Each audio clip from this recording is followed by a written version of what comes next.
Hey there, I'm Judy Shaw, and it's Monday, and every Monday I bring to you a word that will inspire you into some new thought or some new action.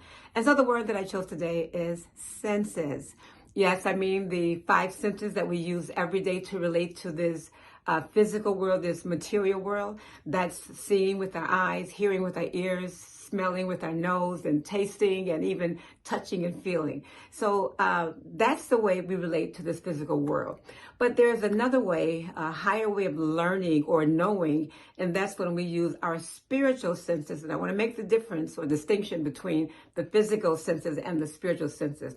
Well, as I said, the physical senses that we use every single day relates to this physical world. Now, how do we relate to our spiritual world? Because you do know we are both human and divine. Yes, you have to get used to it. You have to really accept that we have a divine nature on the inside of us right now, and we have that human nature. We just always live out of our human nature.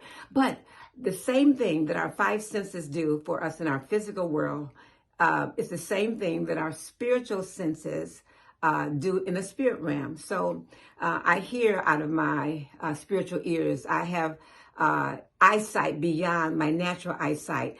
And so on. But it takes that realm of faith to be able to exercise those spiritual gifts. So I would say the sixth sense really is the idea of having faith. Because if I want to use my spiritual senses, again, you gotta have a desire to use your faith, and then you have to really go after it. So as I travel on my journey, and for me to know more about God and the fullness of God, I need both the physical senses and the spiritual senses. So what I say to you today is explore your spiritual senses. Awaken yourself to the fullness of who you are.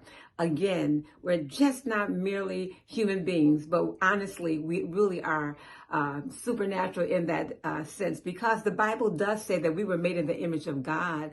And one of the apostles says in the New Testament that we are partakers of God's divine nature, and that we have everything that we need in life to relate to life and to relate to God. So if you want to really know God in His fullness, I would say let's go further in our knowledge of God. Let's go further in us experiencing God. And let's see what these spiritual senses are all about. When I tap into my spiritual senses, I mean, it just blows me away of what I know beyond what I thought I knew. It gives us access to divine wisdom, to divine intelligence, and so on. It's wonderful. And it's something that we have the capacity and the capability of doing. That really blows my mind right there. So let's explore your spiritual senses as well as using our natural senses.